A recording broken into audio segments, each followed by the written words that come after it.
You're listening to the We Are Libertarians Network. Learn more at wearelibertarians.com.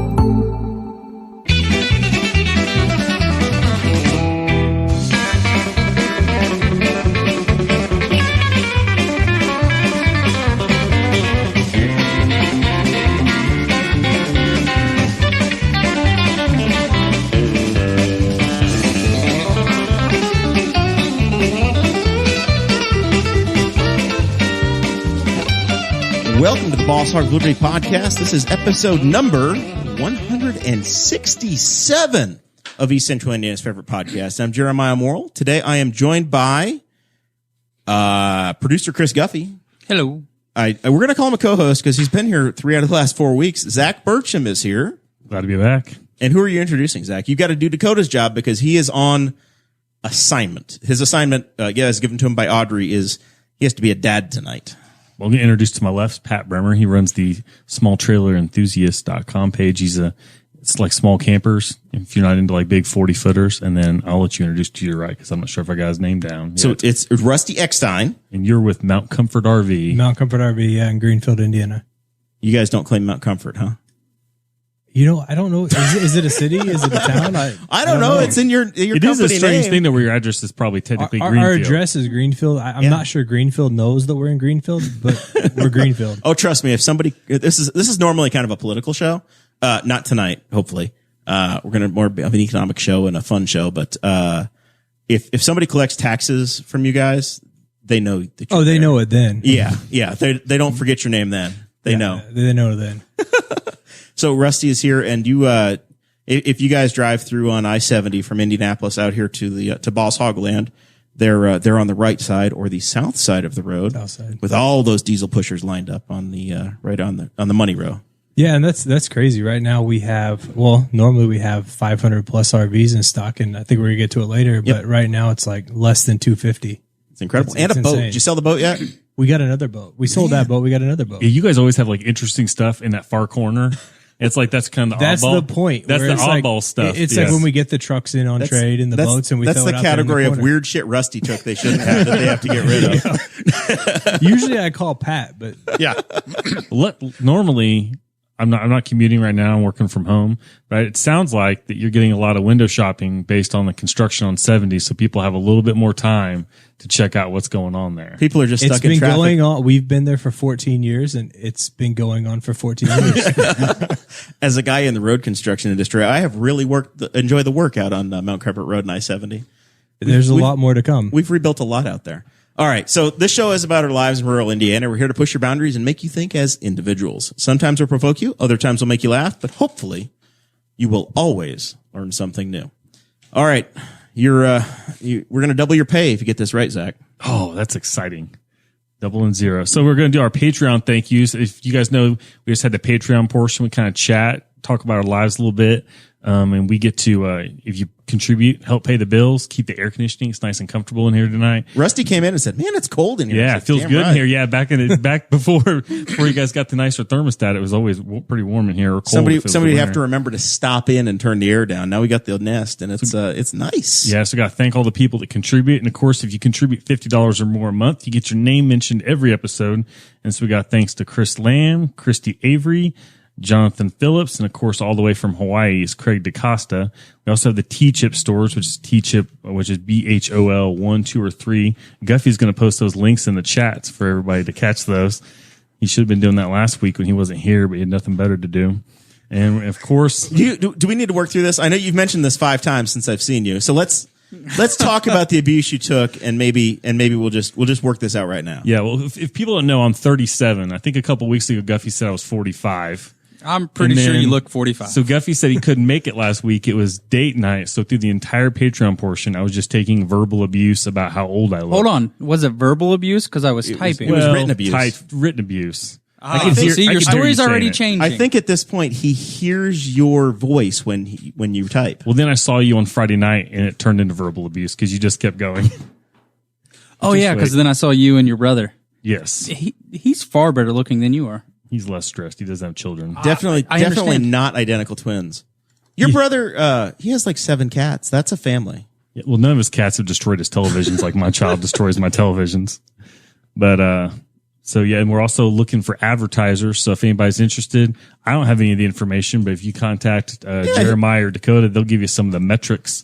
Hit up my DMs and we'll work through. We can work through something. Slide into Jeremiah's DMs and he'll give you some information that advertisers would be interested in and what kind of reach you can expect through the Boss Hog of Liberty. I was reminded today how easy I am if you hit me in the DMs, because that's what my wife Sarah did, and apparently we started dating 4 years ago today. So.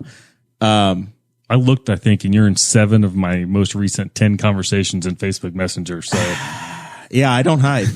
Yeah, I'm easy to be tracked down, and I'd also encourage you to make some more friends. If I'm there's a combination of different people in every one of these conversations. Like none of them are the same people. Oh shoot! All right, so the grand plan today, our idea for this show is twofold. One, we didn't have a whole lot planned last week, and Pat hit me in the DMs and said, you know what you should do? You should do an RV industry episode because we could have some fun with it. And I said, that is a great idea, Pat. Our next show is Tuesday. You're going to be here and you're going to help me plan it. And Dakota said, sure, whatever. I'm planning on canceling on you anyway. So I was like, oh, that'll work out, because then about 45 minutes before, Zach will say yes, and he knows camping. So this will be perfect. So Pat just came back, and we're going to talk about this towards the end of the program, but as a little teaser, Pat just came back from a grand road trip odyssey. He went out to South Dakota and Wyoming and points in between. So he's in the navy blue shirt, TV right, if you're watching on the big screen at home, which is the only way to watch this show, or you're listening in your car. Starting July 1st, you're really not allowed to hold your phone, so I hope you're streaming it in the car now and not holding it up to your ear. And then on screen left, we do have Rusty, and he is the industry insider on RVs. The thing about the RV industry is that it's based here in Indiana, Rusty. It's huge in Indiana. It's not just dealers like you, which, by the way, thank you for coming behind enemy lines, because I know there's a lot of billboards as you're coming into town here, and I don't know what kind of crap I'm going to get for bringing you into Newcastle from the locals, but I'm glad you're here. Yeah, thanks for having me. So what can you tell me about the RV industry in Indiana? You guys you're a retailer, correct, or a storefront, correct? Brand new building, by the way. Yes. Congratulations on that. Thank That opened you. up last fall or over the winter? That was October, I think. October. Yeah. So Mount Comfort RV is at Mount Comfort Road, just off I-70. And where do the campers come from that you guys sell? As far as where they're built? Yeah. I would say 80-90% Northern Indiana. And of the industry, we're about 90% right now. I think it's like 88% is the number of RVs are sold in the U.S. are built in Northern Indiana. So I mean that's I got some stats in front of me. It's in Indiana alone, the economic impact is $32.4 billion from the RV industry. $32 billion That's Indiana alone. Yeah. So what's do you know what that is nationally? I got it right here. 114 billion. So it's a $114 billion industry, and 32 billion of it happens in the state of Indiana. And that's correct. That is probably the purchases that happen in Indiana, plus the labor and the right. That's taken into account all the manufacturers and suppliers. It's taken into account the RV dealers, the service facilities, which are a lot of them are dealers as well. It's taken into account the RV campgrounds and just travel in general related to RVs. Man, that's everything, right? So it's fuel. It's fuel that goes into them. It's the road taxes that come out of the right. out of pulling. It's going to be all the revenue generated by the RV industry. Fantastic. So they're built in Northern Indiana. It's and I know that mine's a Keystone product, which is, I guess they build them on the West Coast in Oregon, and then they build them in Indiana as well. Yeah, they typically those plants on the West Coast aren't really related to the East Coast. It's kind of wild because like we carry Salem, which is one of the top selling travel trailers in the country, and they have Salems that are built in Northern Indiana. They have Salems that are built out in Oregon.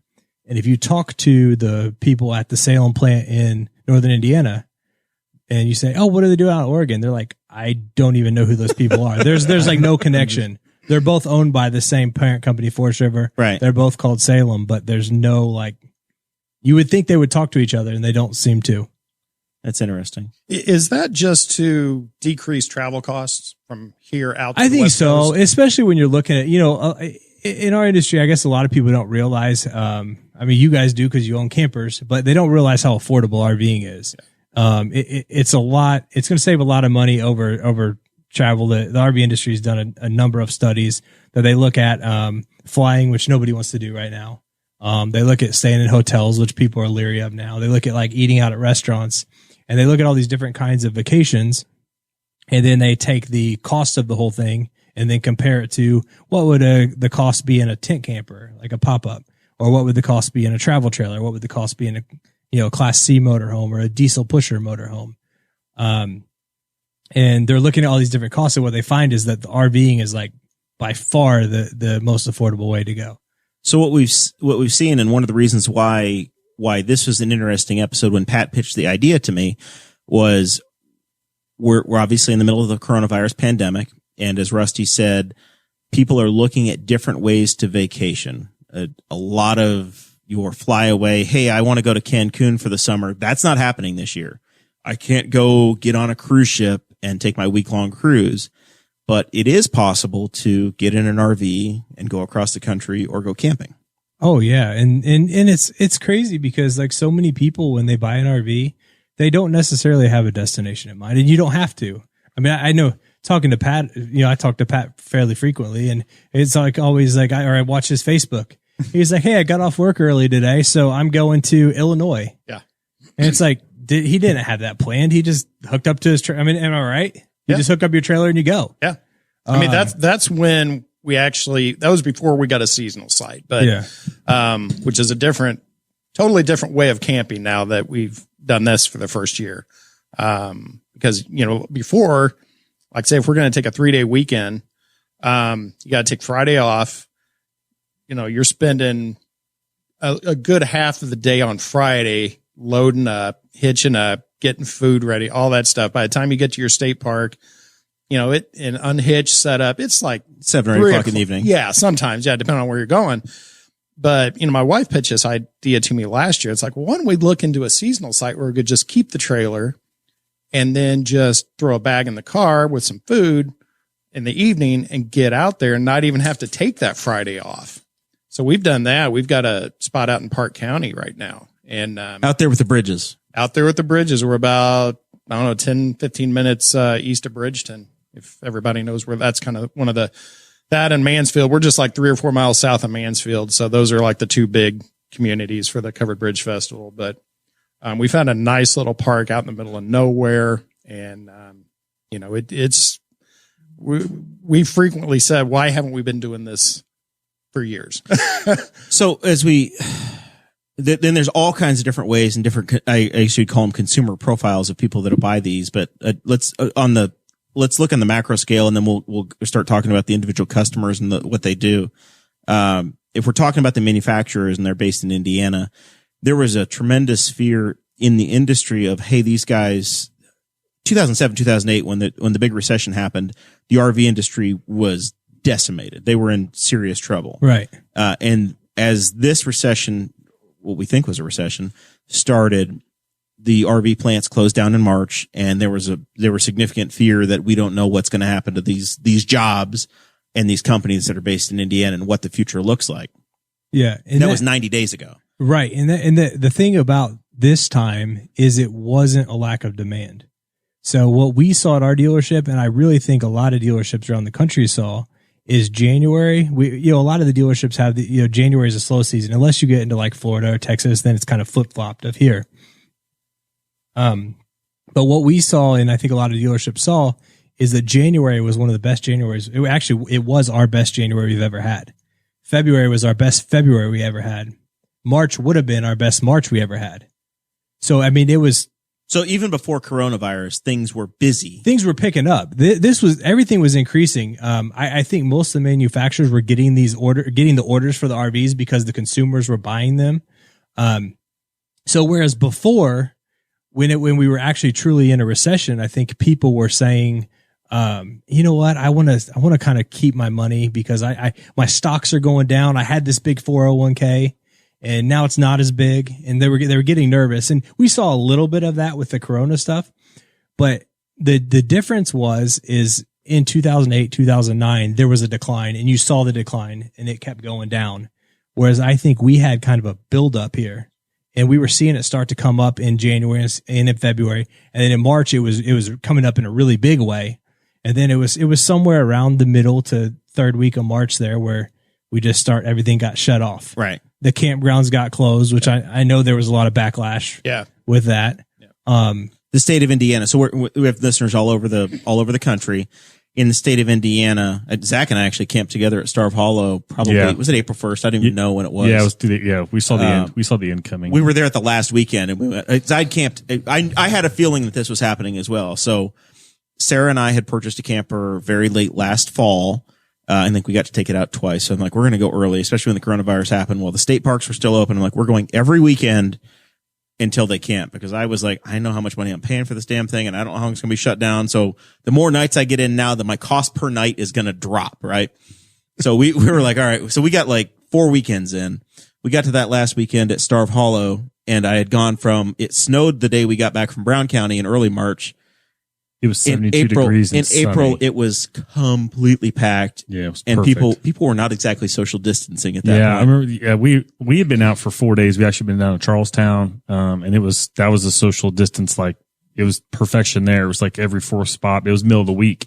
And then we met you guys at Starve Hollow for the weekend, and the lakefront spots were pretty much full, and there's a lot of people on the water, but then they had a full hookup area that looked like a tailgate party for a college football game. And I was like, oh, this isn't going to work for us too well. And I think they shut it down Monday or Tuesday after that. So, well, in that Saturday night or Sunday night, we saw the police just rolling through, just kind of taking note. Yeah. Unmarked police cars just kept coming through, looking at us and going, man, this is not typical for campground behavior, seeing this happen. So I was like, there's going to be a problem. And then the governor of Indiana shut down all camping at that point for the year, or for that period of time until Memorial Day weekend, essentially. Right. And I think to back to what I was saying, I think that's the difference, is that we saw this increase coming up, and then it was really, I mean, the coronavirus is real, but as far as the economic situation, it was kind of an artificial thing that as we're seeing this increase, it was like, okay, we're going to halt this now. I mean, like to what you said earlier, all the plants shut down. Yep. I would say the shortest shutdowns were 4 weeks, and we saw some plants as much as 8 weeks. I do think there was a few plants that had outbreaks in the plants where they had 20 or more people get it, which again, they're shut down for that. And then now with the reopening, we have that pent up demand of 2 months of sales that didn't happen or got delayed. Didn't happen, or the people, and they're saying, wait, I want a camper. And the problem is for 2 months, they weren't building campers. And then they're already saying, okay, now we can start back up. Well, to get a little bit political, people. Oh, sure. Why not? We do politics. That's what you do, right? Listen, we do it without even trying. We get political. So you have our permission, Rusty. I don't know Jeremiah very well, but I'm going to assume he's not a big fan of unemployment. Nope. I like to work. In fact, I haven't been unemployed since I was 15. I'm not a fan of it at all. So what we're seeing in the industry right now. If I need a job, can I call you tomorrow? There you go. So, how do you feel about washing trailers? Man, I will do anything for a buck. But here's what we're seeing in the industry. Actually, right Zach now. washed my trailer. I'm the last one to wash this trailer. So what we're seeing though is we're seeing that these people, you got the plants are opening back up to a higher demand than they've ever seen before, because we have this market that everybody's wanting to camp now, and we've got 2 months of people sitting at home saying, "Man, I wish I could do something." And all they're doing is thinking about this. And now they're like, if they were on the fence before, now they're like, well, hey, I'm going to get out and do something. So they're ready to buy their RVs. So these manufacturers want to start back up. So they call the employees that were furloughed or laid off. And those guys are saying, hey, I'm getting like $900 a week on unemployment. I'm not coming in there. Yeah. Wait till my unemployment's up, and then I'll give you a call. It's exactly what's happening. Yep. And so then the ones that they can't get back to work, they're trying to gradually ramp up production. And the biggest thing is well, all the manufacturers were shut down. All their vendors and suppliers were shut down as well. So there's 2 months worth of toilets and plumbing parts and roof vents and air conditioners, all this stuff that they weren't building. So everybody, has gone to this just in time manufacturing. Right. They can't get any parts. All of a sudden, all of the inputs that go into this thing, I can't build it. And the camper manufacturers are making the box. almost everything else is being made somewhere else. Correct. And being put together. There's water thousands heaters of components that go into each RV. Yeah. It's a lot like the auto manufacturing deal where, 40 years ago, GM made their own transmissions. GM made their own water pumps. They made all of these parts and they controlled everything. General Motors is a tiny company now in comparison to what they were. They don't own their own supply chain like they did.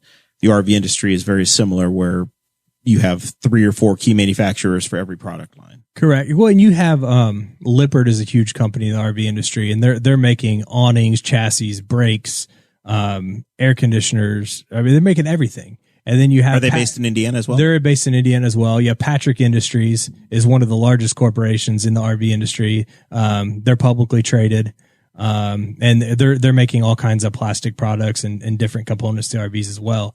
And again, these guys were all shut down.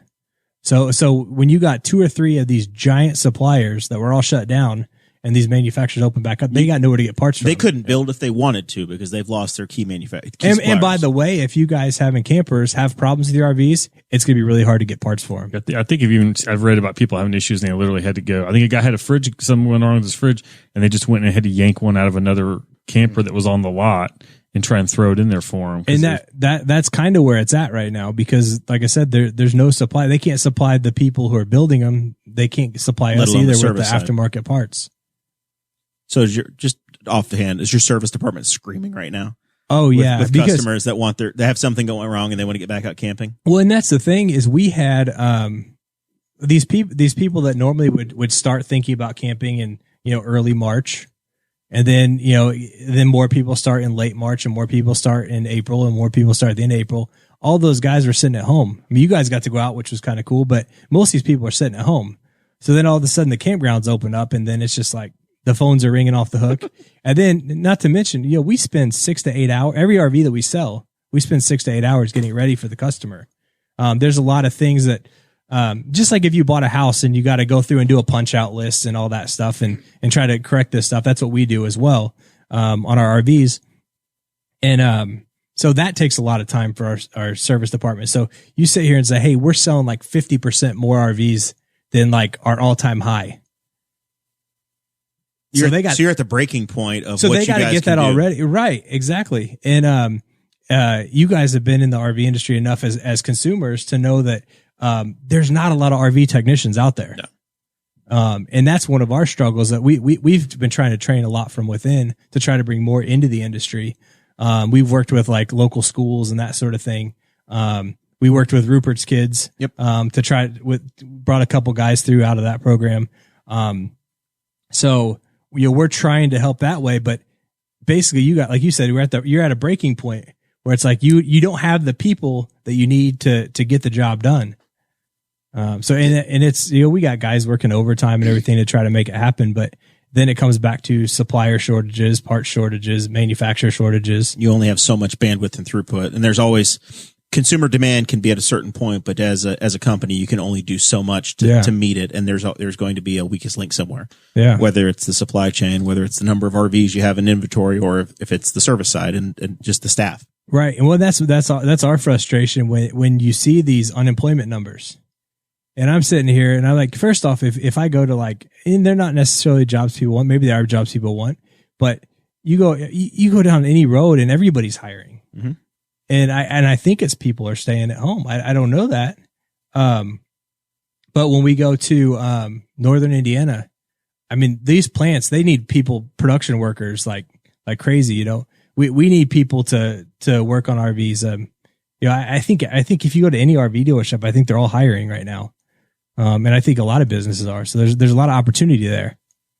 Didn't Ivy Tech have a program to basically train techs in the RV industry? We've tried. There's a couple RV specific programs in Northern Indiana that they're trying to ramp up. One of them is up at the RV Hall of Fame that they just got a big grant for. But there's not the vocational focus that I think that there could be. It was kind of wild. We went through this back in, I guess it would have been 2010, coming out of that recession, where we saw not nearly to the scale that we're seeing now, but we saw a big growth in the industry in general, not just our dealership, but in the industry in general. And looking for technicians, it seemed like you could find diesel mechanics everywhere because you had your Lincoln Techs and those places doing their online or doing all the TV commercials. I'll be a diesel mechanic and all this stuff. And turns out there was way too many diesel mechanics and not enough jobs for them. And I'm like, man, I wish somebody had this. Hey, be an RV technician. And here's, and started with these high school kids and got into the vocational schools and that sort of thing. I think there's a big opportunity there. So there's an opportunity starting out washing RVs, right? Oh yeah, that's for sure. What your dad did, right? That's what he started, 45 years ago now, but we have technicians that 20 years ago started out washing RVs and now they're making a good living as a technician. And so that is the entry level, right? So that's the path. If somebody comes to work for you and they want to make a career more than just hey, I'm going to work, I'm going to work retailer. I'm going to have a assembly line worker's job. The career path, if they come to work for Mount Comfort, is they're going to come in and work through your service department and then build a career from there. Yeah, there's a lot of opportunities because there's so many different parts to an RV dealership. We have a guy that a huge part of his job is making Guffey videos. We have people that their main job is detailing RVs. We have RV technicians. We have warranty administrators. We have parts personnel that. There's the salespeople. Everybody always just thinks like, oh, well, there's like the sales guy, and there's so many different aspects of it. Right. And the last time I got mine, I didn't even talk to the sales guy the day of. I picked it up. I spoke to 4 different people in the process of picking it up. I spoke to the finance person first, inked the paperwork, and then spoke to somebody who did the walkthrough. Talked to that guy for a while. It was like a 45-minute to an hour talking about putting labor in.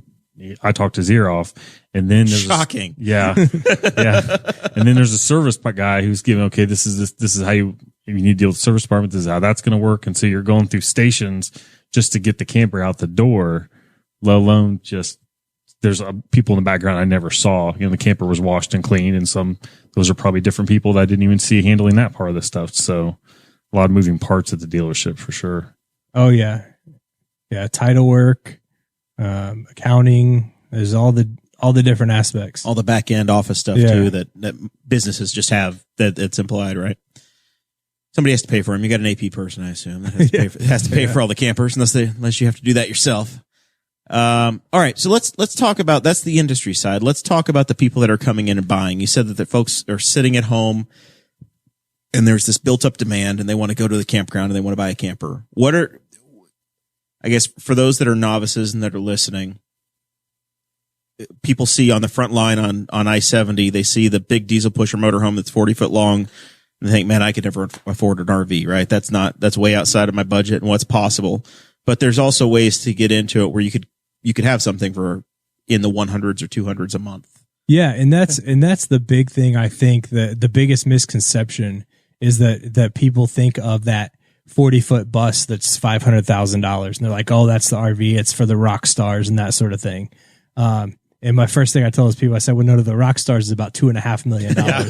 You couldn't afford that, but I got one you can have, kid. So it is different, but no, what, to your point, some of these, lower price trailers that are, you can buy a trailer for under $15,000. And I think that people don't realize that would be a new trailer with a warranty, and like you're talking about $150 a month, which that's exactly where we bought 2 trailers off Rusty, and the one we're in now is 2016. Our payment's $145 a month, so very affordable. And it's not to say, man, that's cheap. It's not, but when you look at the kind of stuff that people spend money on otherwise, and one of the things we've been hearing a lot the last 4 or 5 years, everyone's like, oh, I'm going to cut the cord.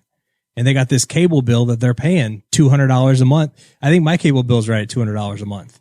And it's like you could cut the cable bill. Well, now Shannon Tom, the CEO of Henry County RMC, just joined in, and he sells internet. I'm pretty sure he could probably hook you up for way under that number. My cable bill is absolutely zero. I don't even have an internet. RV, then. I don't even have an internet. Yeah. So no, but no, we're seeing that though, is that the people can buy these RVs and $150 a month. And what's crazy is that, we're seeing so many younger people. The old joke was, 20 plus years ago was like, who's your demographic? It's like, well, 55 to dead. You know, I mean, that was the thing. And at that time, and I'm talking like late 90s, you had the average RVer probably RV'd for anywhere from 10 to 15 years.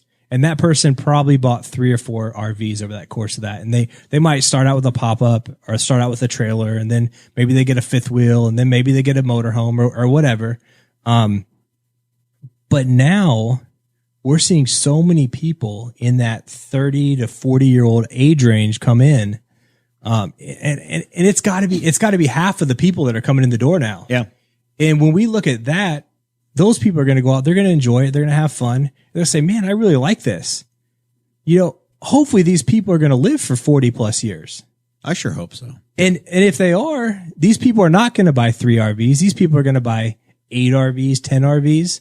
So from that standpoint, the market's that's the a very market's gonna keep valuable growing. customer for you at that point. If you got Right, somebody that potentially right. has 8 more purchases, I'm right. So what?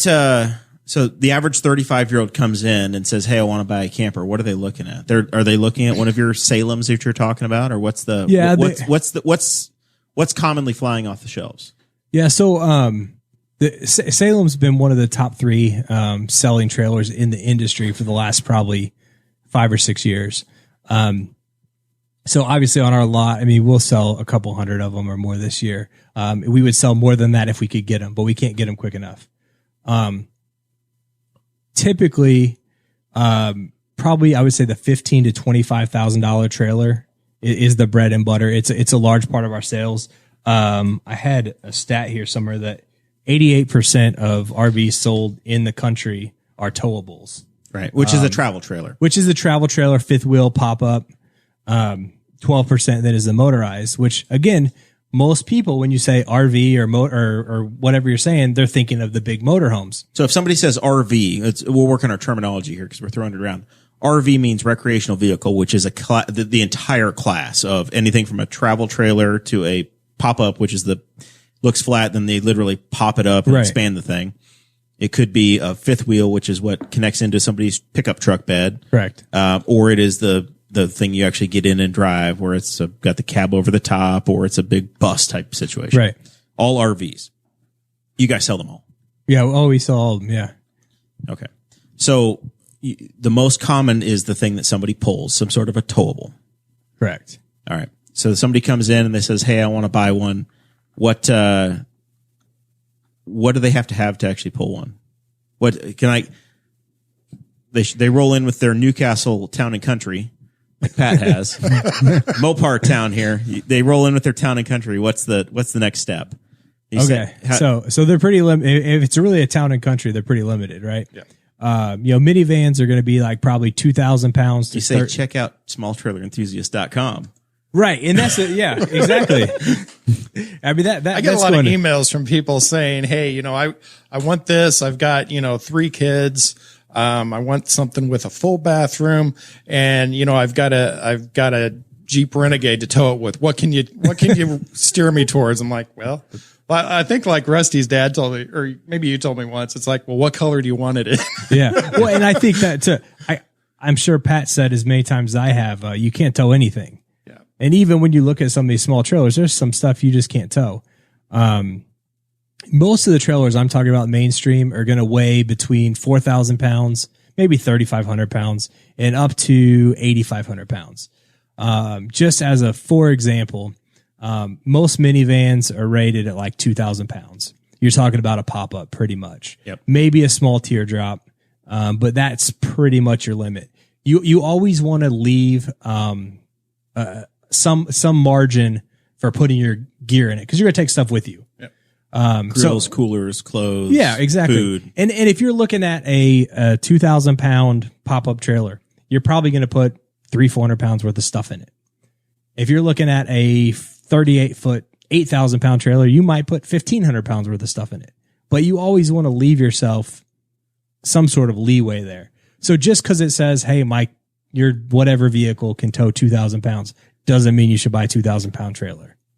And there are salesmen out there that will play on that. And there are dealerships that absolutely don't care. But never at Mount Comfort RV. No, we're pretty. In fact, we go the other way. Yeah. We've had to have that conversation with people. We say, "Sir, your truck is rated at 8,500 pounds. This trailer is 8,500 pounds. You're not going to do it. He's going to be like 10.5 probably, or he could be 10,000 or 10.5 depending on how big the trailer is. Some of them, I usually tell people, look at, and this is getting into numbers, but like you're talking about how much trailer weighs. There's usually your unloaded vehicle weight. There's usually what the trailer is rated for to actually weigh loaded.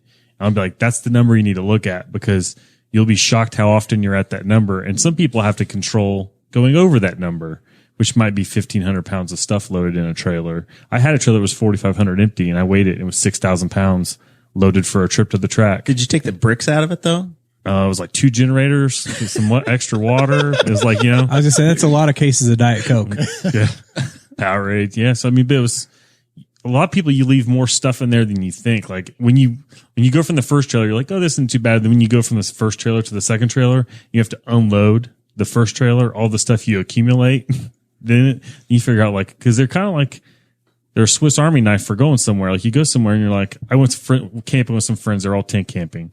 I was the only one who brought a camper, and I was like a vehicle meet. I didn't bring the vehicle that matched everybody else's because I brought the camper, so I was driving something else, and they were like making fun of me until I had everything that they needed for the entire weekend camping. Until you're the only guy that can open a bottle of wine. Yeah, they're like, man, I need a spatula. I've got a spatula. I've got spoons. I got utensils. I had everything because I had a house with me that had everything I needed to serve everybody, and so you end up with a lot of stuff in them.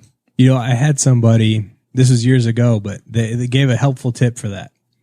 So they took like a sticker or a piece of tape or something, and every item, like a folding chair or a table or whatever they put in there, they put a little piece of tape on it. Then when they used it, they took the piece of tape off. So at the end of the camping season, they looked through and said, well, hey, whatever still has a piece of tape on it, get rid of it. It's coming out. And that's not a bad idea to, not a bad way to do it. Somebody mentioned some, like for your front storage on a camper, usually a large storage on the front of a camper, and that just ends up, that's your junk drawer. Yep. A lot of times there's just tools, stuff for hitching up, and they said put a bunch of stuff in a bin, and then like put 2 bins next to each other. When you use something, put it in the other bin and move it over. And at the end of the year, pull out the first bin, and if there's anything left in there, do you really need it? Because I mean, Jeremiah ran into a situation where he needed to hook up to a hose, but it wasn't threaded. And so my brother just bought us, because my brother has a camper too, got us like the water bandit thing. And we're like, well, we'll never use this, but here we go. It's in the toolbox now, because there's that, that one time you might need it. So I think I'm 80% sure I'm going to need it this weekend at Starve Hollow. I'm 80% sure, because I know the campsite I have booked, and there's water on the site, way inside the weeds, but there's only at Starve Hollow State Park, or not Starve Hollow, Clifty Falls, there are 2 bathrooms that have water on them. That's the only place you can get your water. A lot of campgrounds you go to, they're full hookups and they're luxurious.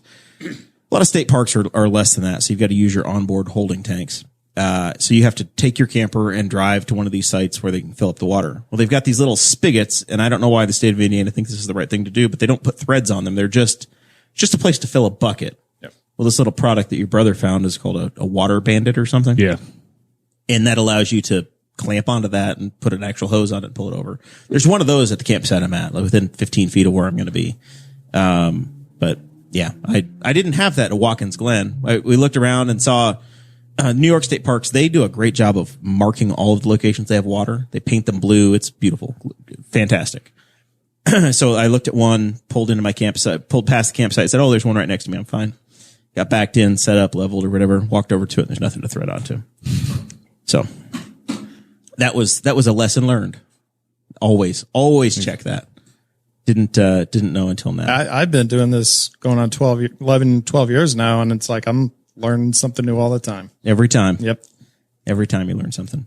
All right. So let's talk about, I can tell as a guy that's camping, and I grew up doing this. My grandparents camped. My parents had campers. My wife and I finally bought our first one at the beginning of last year. So I've been actively responsible for my own campsites for about the last year and a half now.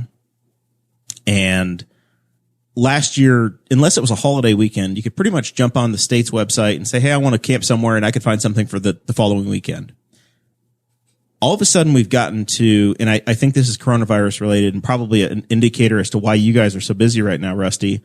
You get on the state's website and there are maybe 1 or 2% of the sites available to book.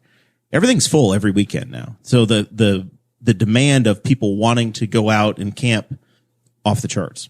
Oh yeah, there's a huge shortage of campground sites right now. We were seeing it last year too. I had a lot of friends that were out camping, and they're saying they were having difficulty booking last year. But certainly now, there are some big campground groups, I guess, forming that are trying to open new campgrounds and form camping clubs, I guess, where you can buy a membership that maybe would allow you access to 8 campgrounds or 10 campgrounds. They're kind of a regional thing. So I know there's some more of those coming up. But no, there's definitely a shortage in state parks. I know the infrastructure is not really the best either, right? It depends. It's all. I think I've learned this, and there's a lot of different interpretations as to what camping means to people. Right. Yeah. Right. So you could go and you say, "Hey, I want to be able to go out for the weekend, and as long as I'm out there for 2 or 3 days, as long as I have electricity, I'm fine." Right. You can fill your onboard water tanks, and you get electricity from a pole, and you've got tanks on board, and you dump them at the end, and you're good to go. There's other folks that say, I'm not doing anything less than having a full hookup site, which means I've got water, I've got electric, I've got sewer, so I can get rid of anything. Any of my shower water doesn't have to stay in the camper. It goes away. And there's a very limited number of those. So the amenities are what you expect. If you want Wi-Fi or something else, you're looking if you're at a social influencer like Pat, and you gotta be able take to those get that video Instagram up. shots and get your good side, right? Yeah. Still waiting. You got to have that Wi-Fi access. Yeah. And I think there's a lot of campgrounds still are behind the 8 ball on that. Yeah. And then it's also a matter of there's different styles. So there are folks that are weekenders and they go to a place and they want to be in the woods and they want it to feel like they are out in the wilderness. And then there's other places like Pat where you have potted plants at your campsite. Well, seasonal RV life is a little different than the weekend warrior thing. So we're learning. You've got your Herbie fully pimped out golf cart. Yep. You've got it's a whole society, I assume, in that campground. It's first world problems. Yeah, he's got a deck. You've got a deck. I bought a deck from somebody at this park who was leaving at the end of last year, and the manager said, "Yeah, there's a guy selling this. I don't know. We measured. It's like in 4 sections. I think it's about 8 wide by about 17 feet long." And, it's a few years old. It's got a few sections that could probably use to be replaced, but I'm selling it for $75. Ooh. Yeah. And I was talking to the guy next door who just built his deck. I think it was last spring, and he spent like $700-800 on his, he cut it himself and everything. So I'm like, sounds like a pretty good deal. So they hauled it over for us, at the beginning of the season and, power washed it, sealed it, looks good as new. So you're good to go. So there's everything in between, basically. You can have somebody come in and you can go to a campground that there's all different kinds of ways to look at RVing, I guess is the point I have. Is there are people that want to go out for a weekend, and then there's people that say, I'm going to take a road trip and I want to bring my hotel. So I want to be able to go to, and we're going to do this for intern Mason's not bachelor party. Yeah, that would be letting something slip. He needs a girlfriend first. Intern Mason's turning 21. In the end of July, we're going to go to Nashville, Tennessee for 2 days. Really expensive to get an Airbnb for 5 or 6 people in Nashville, but you can get a campground for $60-70 a night. Oh yeah. So you can go down, stay in a campground that has that full hookup that we're talking about. It's not in the woods. It's not out. You're not getting a big giant campground, but you got a place where you can put your camper down. You've got your utilities and you're good to go. Yep. And it's a way to bring your hotel room with you. So there's all kinds of different ways that you can actually look at camping and still be doing it. But that's what I was trying to ask earlier is the profile of who your customers are. I assume they're all over the map as to what their goals are. It's all over the map. And we were already seeing over the last 6 months that younger crowd coming in. But now we're seeing people with new purpose in their RVs. So like one of the things that's really picked up in the industry over the last probably year or so is what we call B vans. So essentially what that would be is it would be a van that the whole inside of it is converted into an RV. It uses the actual van exterior. So if you saw it driving by, the only way you would be able to distinguish it from just like a passenger van is you might see the air conditioner on the roof. You might see an awning on the side of it. But then when you go inside of it, it's going to have maybe a bathroom. It'll have a kitchen, a sink, and just all the refrigerator, all the amenities you would have in another RV, just in a small package. But we're seeing so many people looking for those. And I really think it's because of the change in the whole travel climate right now with what's going on in the world. You get people who are buying these things now that, you say these will probably start this ballpark around $70,000, which is like the Class B, the B vans. Yeah. Which is a whole lot of money. Unless you compare it to like a Cadillac Escalade that's like $110,000. Right. Right. And you see Cadillac Escalades all over the place. Or like a, let's be honest. If you're buying a Class B, it's probably on a Mercedes-Benz chassis anyway, right? So here's the thing. So, they have Dodge Ram ProMaster, which is going to be this like $70,000 range. They're going to have the, Ford now has the Transit chassis. That's going to be like probably $90,000 to $100,000 depending.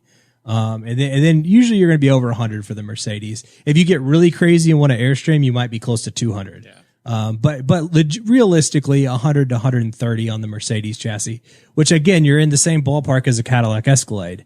Except for you can finance these things for like 20 years.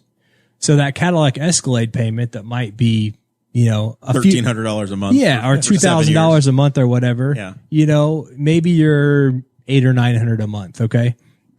So it is more affordable from that standpoint. But what I was getting at is the people that are buying those now are not necessarily the people that say, hey, there are the van life people that are like, man, hey, I just want to travel and just be in my van and just go out and, me and my wife and my dog or whatever and go see the sights.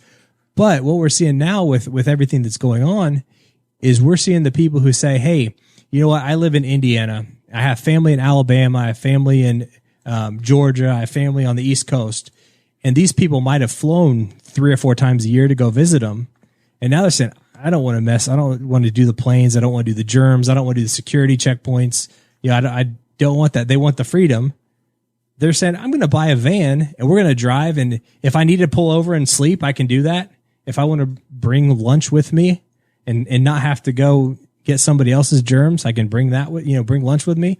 So our friend Shannon Tom is in the chat and he wants to know if he went out and bought a Class B, what kind of depreciation is he looking at? He does that. He keeps it for a couple of seasons. That $100,000 Class B, what's it going to be worth if he uses it for 2 years and then he decides, all right, I'm done. So it's the depreciation thing is pretty unique in the RV industry. They always talk about like the boat industry, like you lose like half your money like the first year, right? The RV industry is really, really unique because of a couple of different factors. Number one, the more expensive it is, you're probably going to see faster depreciation. So if you're going to buy a $500,000 motorhome, it's probably going to depreciate a lot faster than if you're going to buy a $15,000 trailer. And the main reason is when these things depreciate, there's always kind of like a bottom level, right?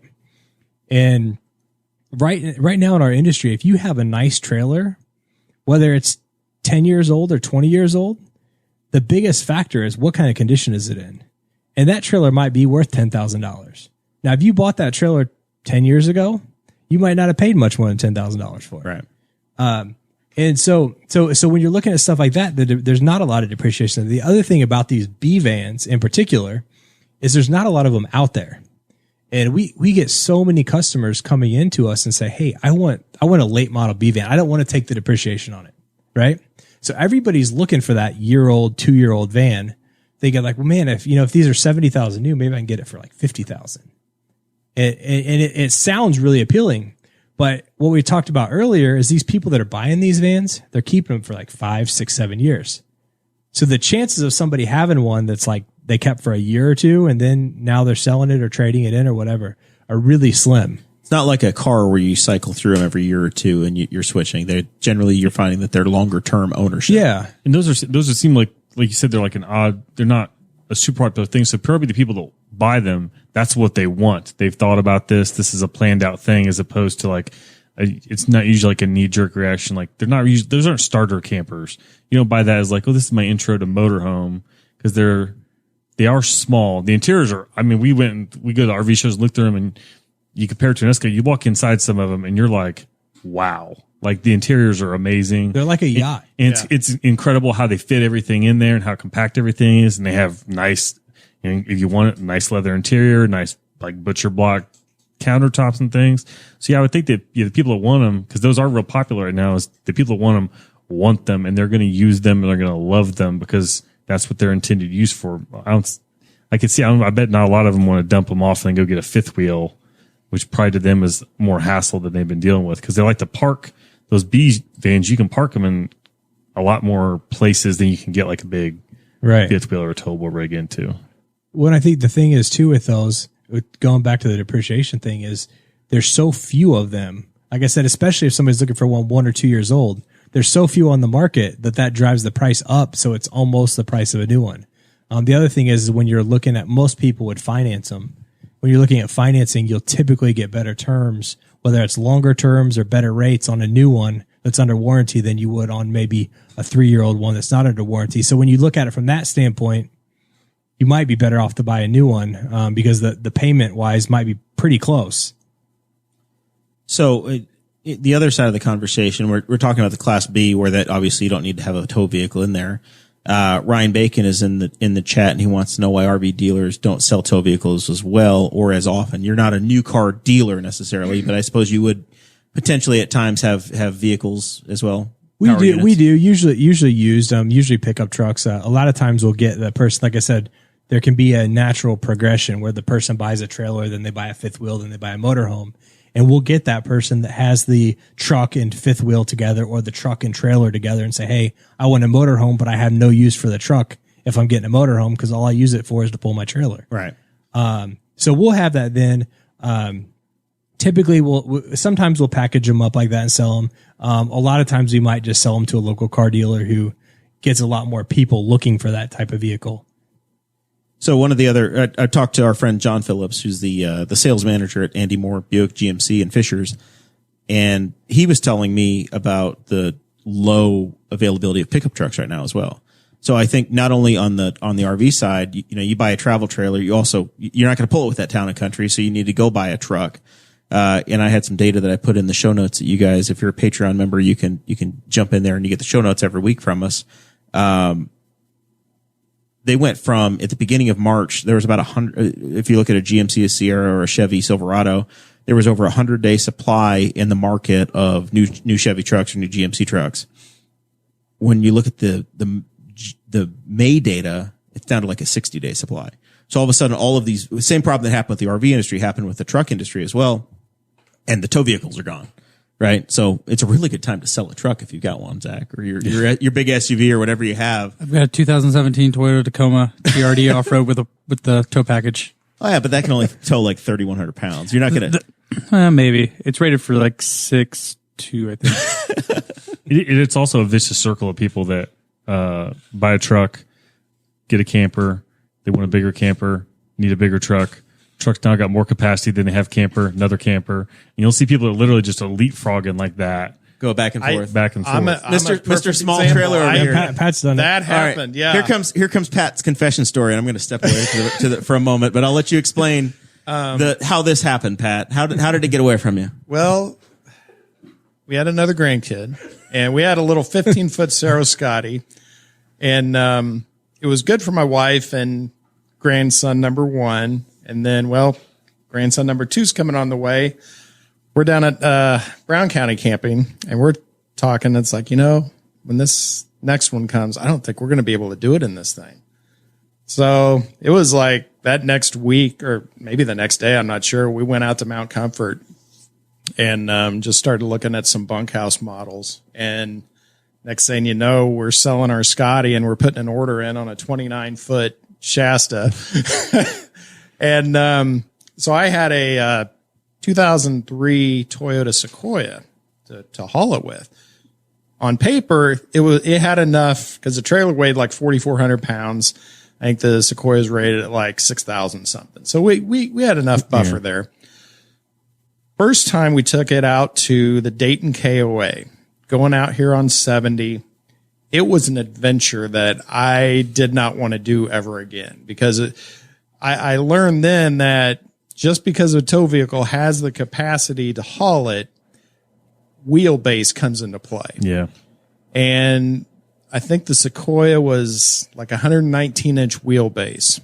And, you've got a 29-foot trailer, that is not a good combination because it's basically that whole trip from Indianapolis out to Dayton was dog wagging the tail. Yeah. Or tail wagging the dog. I'm sorry. Yeah. And it depends on how you get your Merdswicks. well, that's true.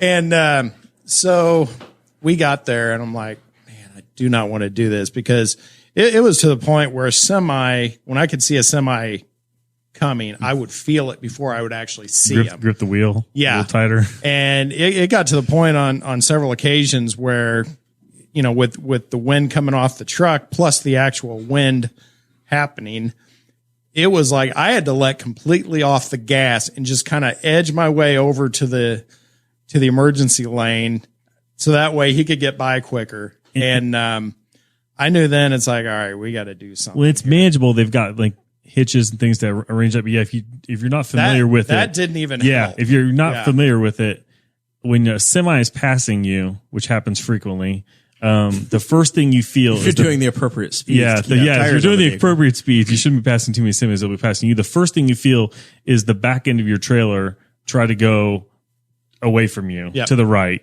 And then as the semi gets up next, that push moves its way up the entire rig.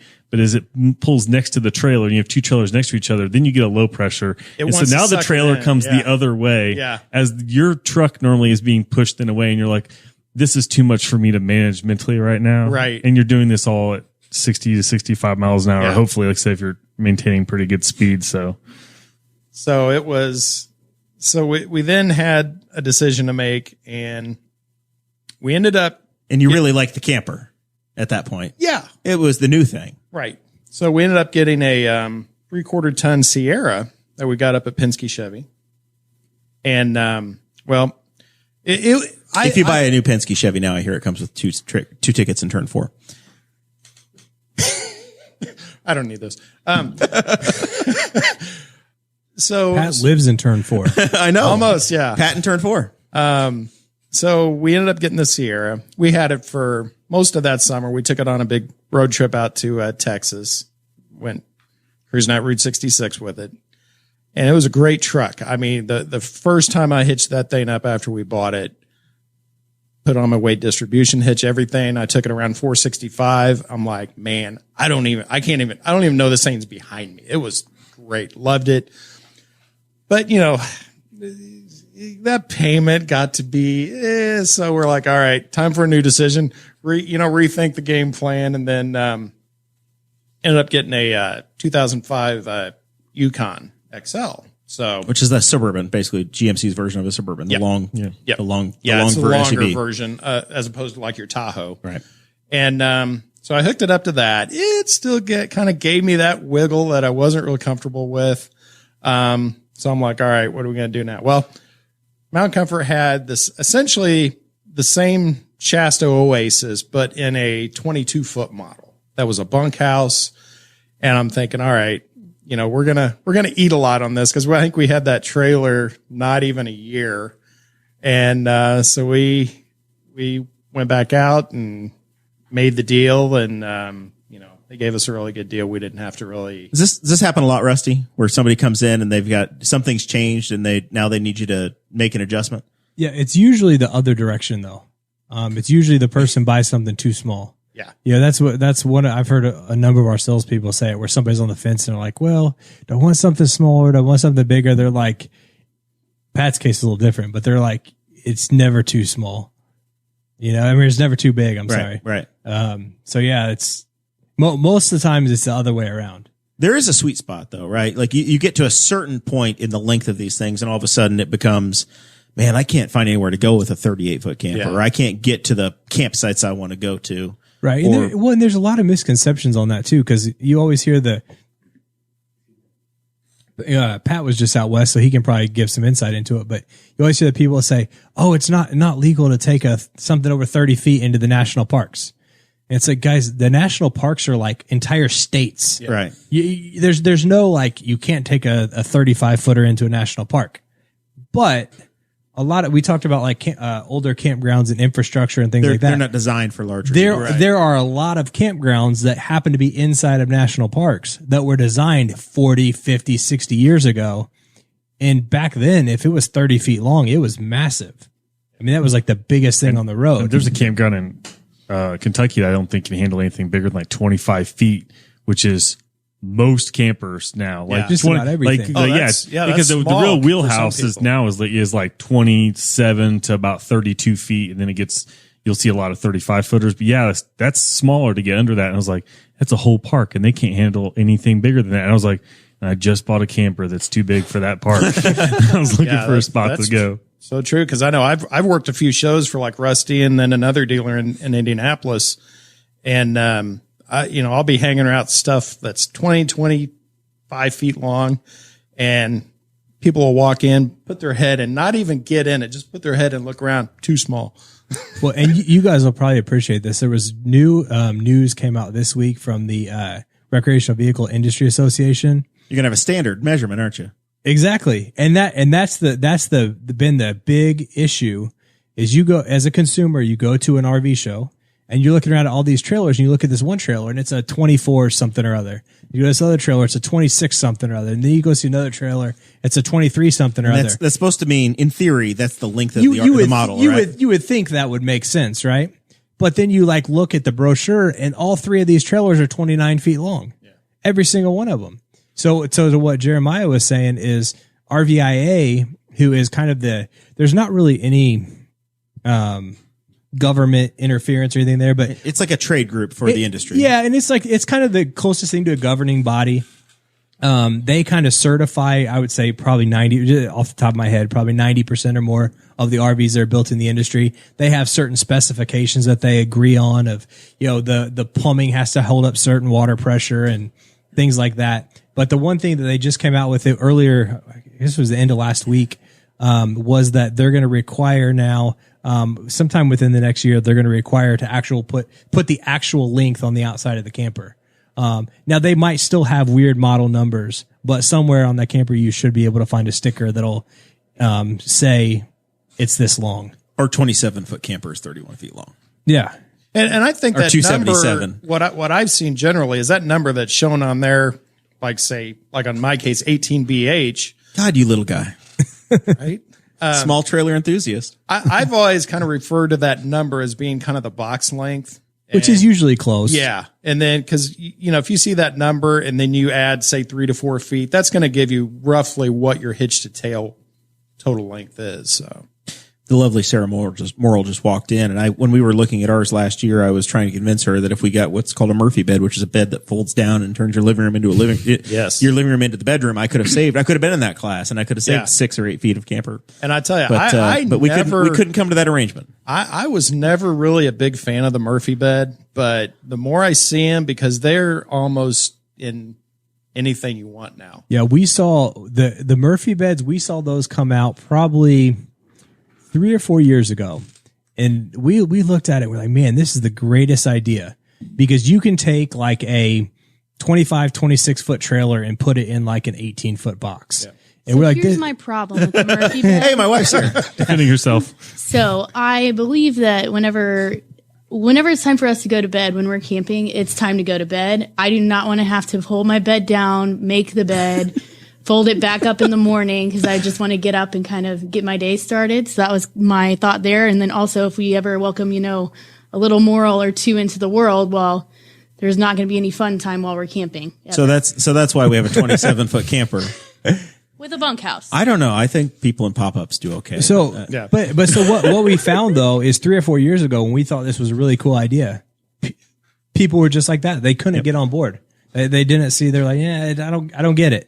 Right. I'm kind of surprised the number of people that are really particular about having, and this is something you kind of give up with a camper most of the time, a little bit of privacy, in that people want, I know people that specifically say, my children have to be in a different room.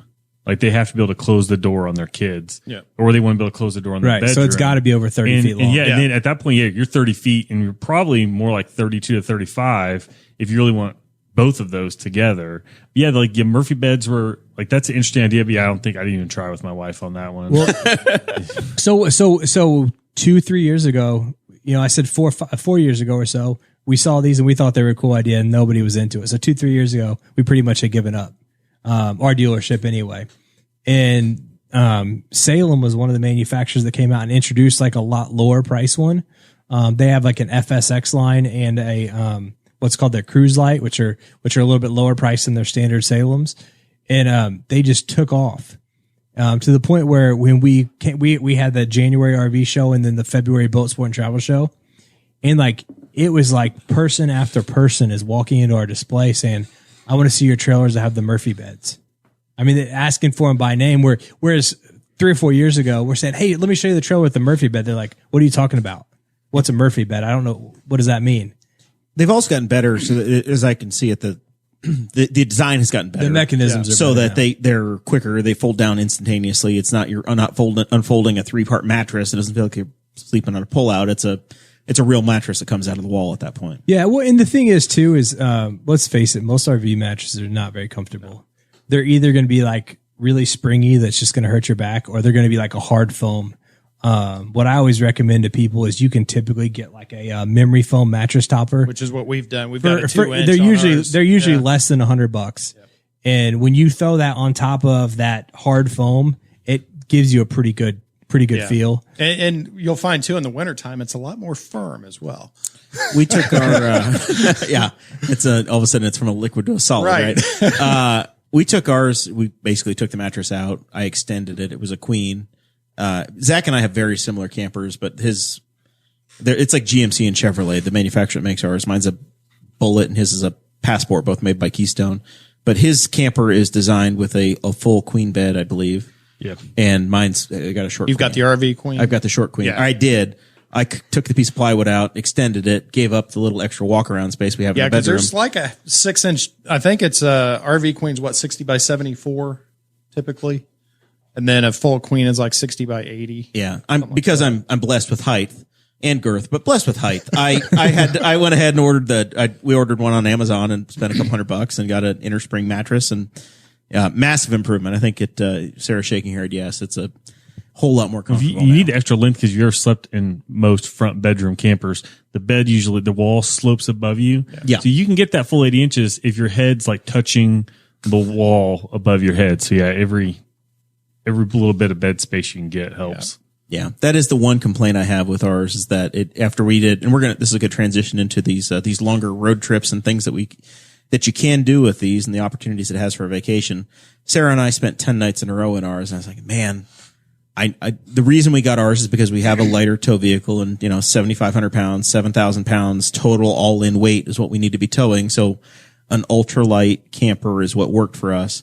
But one of those bedrooms that had a slide out and maybe some extra drawer space and some extra getting ready space in the bedroom would be real nice. Yeah. And that's actually one of the cool things. I keep mentioning Salem because it's our number one seller, but about 3 years ago, they did something that is the simplest idea. And it changed like the world of RV floor plans. They changed the front profile of their camper. And if you know, and it's weird because a lot of them, we always joke in the RV industry that it's R&D is research and duplicate. that basically you go online and you look at what all the other manufacturers are doing, whatever they're doing well, you just copy it. You can't like patent a floor plan and stuff like that. So if you see one manufacturer has a floor plan that people really like, then everybody's going to have it in a year or two. But so one of the things that Salem did is they made the front. You talked about it was sloped in the front. Yeah. They took that slope and they moved it further forward so that it goes kind of out above where the batteries. There's typically like an A-frame on the front and the battery sits on there, and you got your propane tanks in front of that.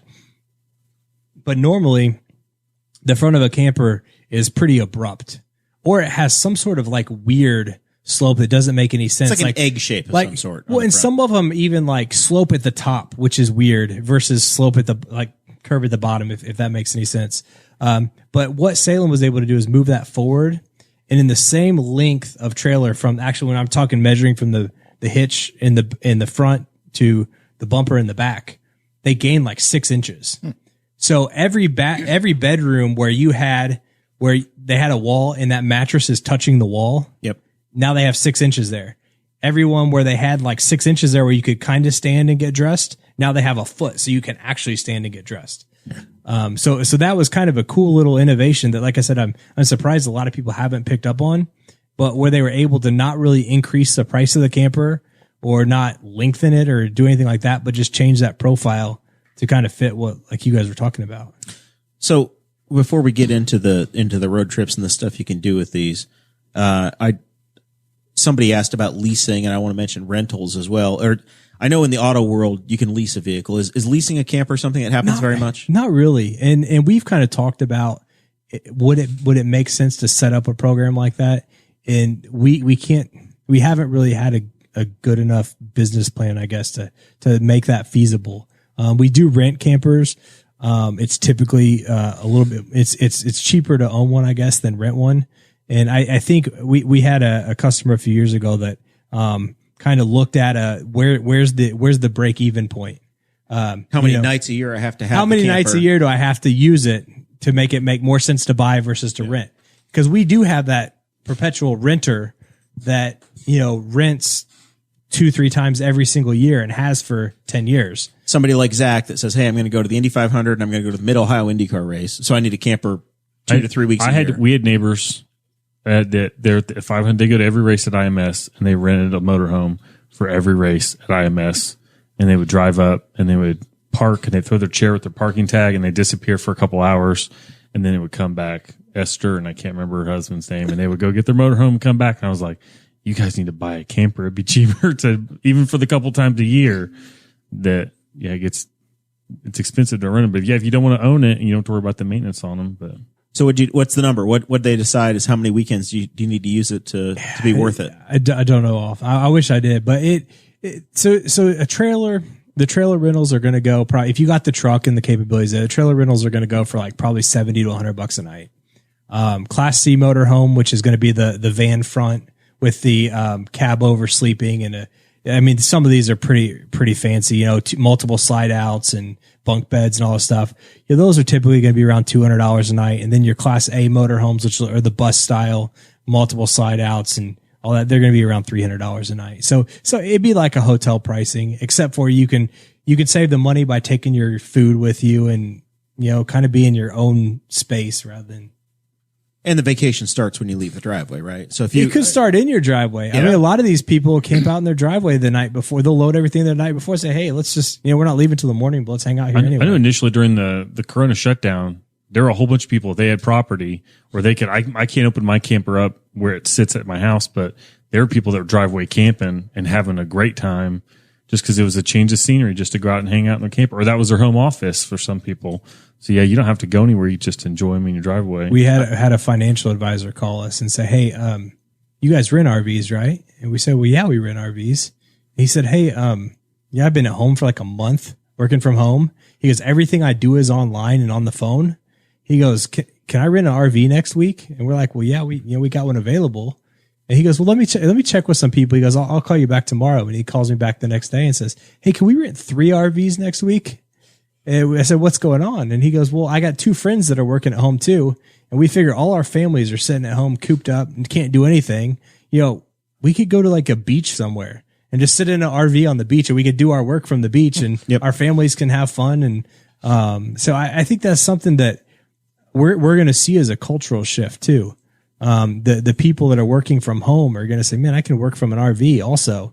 And I don't have to be, sitting in my living room all the time." Really tired of looking at these same 4 walls. I can look at 4 or different walls. Your living room could be mountains. Your living room can be a beach. Your living room can be a forest, a lake, whatever.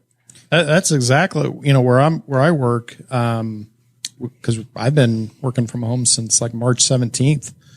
And, that's something that they have said basically, because there's been like a couple of people that have moved out of state that were working downtown, because we've proved that, we can do this from home and not, through Skype and you're not missing a beat. It's all okay. No, yeah. And like I told my boss, it's like, my production's increased because there's not the, so-and-so stopping by your desk or getting into the conversation about, hey, what movie did you see this weekend? Stuff like that.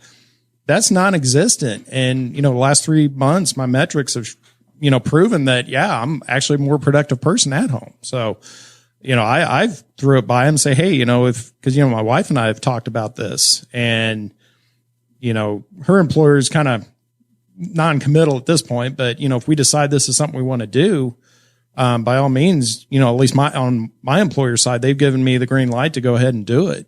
So let's talk about the kind of trips that you guys have taken. Pat, you just came off of a massive road trip. We talked about it earlier. Non-RV road trip. Road trip, but the same. You could do it with an RV. Oh yeah. You guys went out to South Dakota, and Wyoming.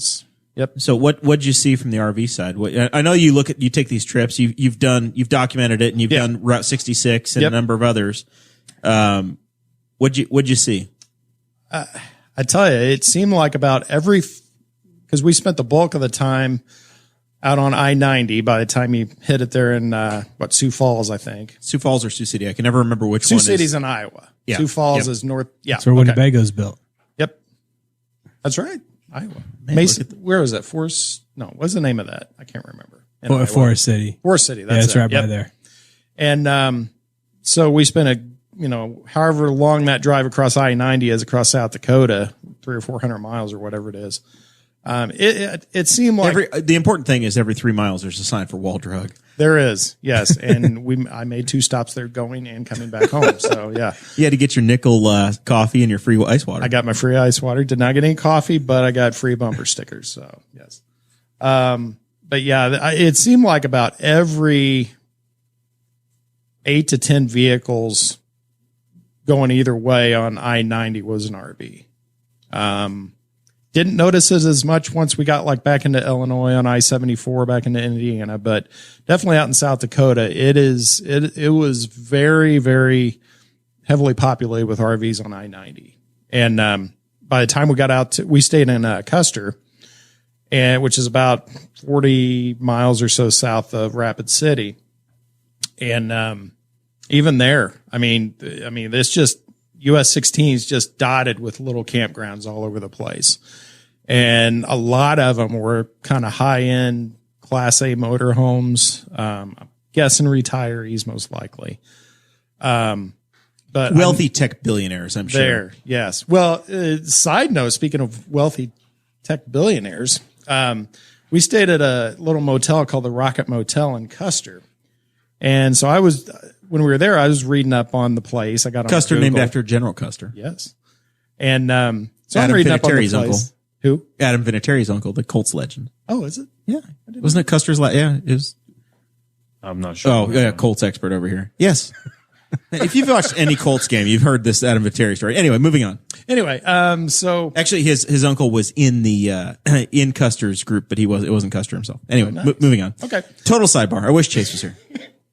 So I was reading up on this motel we were staying at, and found out that and now his name just escaped me. Tesla guy. Musk. Yeah. Elon Musk stayed at the Rocket Motel 6 years ago because he was on a big cross-country tour with some other Tesla people, and he was running low on juice, and he knew somebody who knew somebody that lived in Custer. So they got him to the Rocket Motel, took his Tesla down to a campground to charge it up. And so he ended up spending the night there at the Rocket Motel. He was so impressed with his time in Custer that he spent, I can't remember how many millions of dollars putting 20 some Tesla charging stations all throughout town, and one at the Rocket Motel. That's wild. Yeah. So that was Custer's pretty cool. now a supercharger hub. It is. They say it's the largest per capita city in the U.S. So Custer's a cool spot. It's not overly touristy. It's not like Deadwood and some of the other spots out there. And that's what surprised us because we got in town on the 14th, which was a Sunday. And I think it's an old gold mining city, if I remember right. Yeah. And there was nothing open. Everything was either closed at 7:30, 9 o'clock was the latest. Cause it was welcome to vacationing during the pandemic, Pat. Right. And, so it's well, shoot, cause I had planned on cause that was my birthday. I'm okay, I'm going to get into town, have a steak dinner. Time we got there, everything's closed. So I ended up walking down the gas station, got a couple little hot dogs out of the thing. If you brought your camper, you could have made your own steak. No, right? Well, we would not have been there on my birthday. We would have been another day or so. A day or two later. Fair enough. But yeah, it was a lot of RV campgrounds out there. Beautiful. I mean, some just basically spots in a field, others more elaborate higher end stuff that we talked earlier about the KOA on the way to Mount Rushmore. Yeah, Palmer Gulch. Yeah. And that place was gorgeous. I mean, we're like, wow. I didn't look at the rates, but you just know it's one of those sayings where it's probably pushing $70-$80 a night. Oh yeah. Yeah. There's, especially looking in the East Coast, we just came off of the New York trip.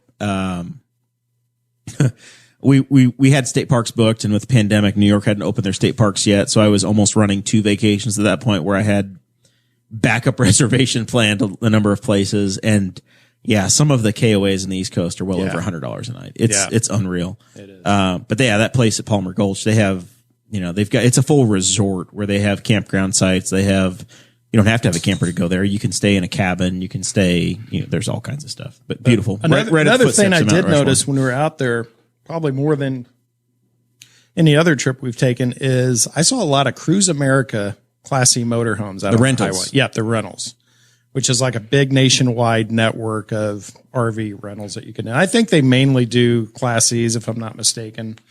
But saw a lot of those. I saw a very good close up of a back end of one as it was trying to meander its way through Custer Park right in front of us.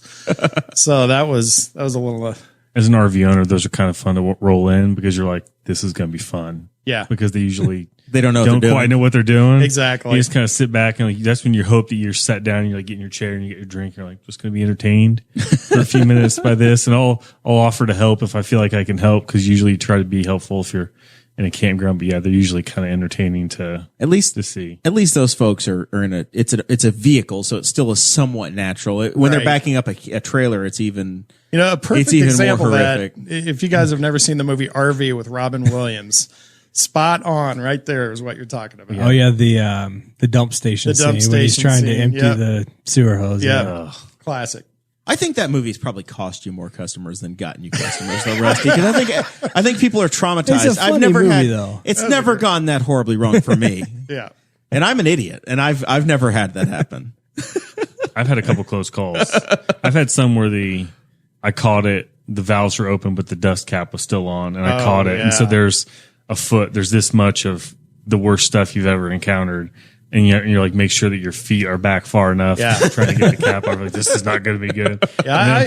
I've had an incident or two as well where it's like my coupler wasn't on quite as tight as it needed to be. And when So when you're sitting in the RV parts store and there's a $15 sewer hose and there's a $50 sewer hose, it's money well spent. Yes.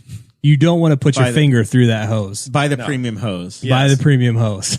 It's not a matter of if you'll have an accident, it's a matter of when you'll have an accident at the dump station. So yeah, you don't want the hose you can stick your finger through. It's a rite of passage. What's the official? You should replace your sewer hose every so many years. I've never heard. You guys have a rule? I'd be like every 3 months. You need the worst is though when that customer comes in and they have that sewer hose or other sewer parts, and they just bring them into your store and they just flop them on the counter and say, "Hey, I need these." He knew one of these. And it's like, you may be comfortable with that, but I'm definitely not comfortable with that. I had a part break on a toilet on a trip, and we had to pick it up at a dealership that was on the way. And I had the old one. And it was on the freshwater side of the toilet. I was not going to roll around with it wasn't like the valve at the bottom, but nobody in that dealership wanted to be within 3 feet of me holding this part that I told them was to a toilet. It was kind of funny. I'm like, I'm not going to throw it. Yeah, but they're backing away, but yeah, I can see people. I ran an RV parts store for like 3 years, and it was amazing how many people would come in with like a broken black water tank valve and just flop it on the counter with stuff crusted on it. And you're just like, no. Gee, thanks, dude. I hope he's not paying cash. So, real quick, I want to get into this with Pat. Pat, I sent you on I want you to explain this because I don't know if anybody's actually going to understand it from a distance. I sent you on the world's strangest scavenger hunt. Yes. I was hoping we'd get to this. Yes. So my mother is from South Dakota and her family is from out there. And I mentioned it when I saw that you were going out to the Black Hills. I'm like, hey, just a kind of passing thing. And I said, hey, my grandparents are buried out there. Yep. And the next thing I know, you text me and you're like, hey, I'm in scenic South Dakota. Yep. Sent you pictures of Main Street, the old jail that's there. Yeah. And it was neat. It is a ghost town. Yeah. Yeah. There's a couple of people I think that still might live there.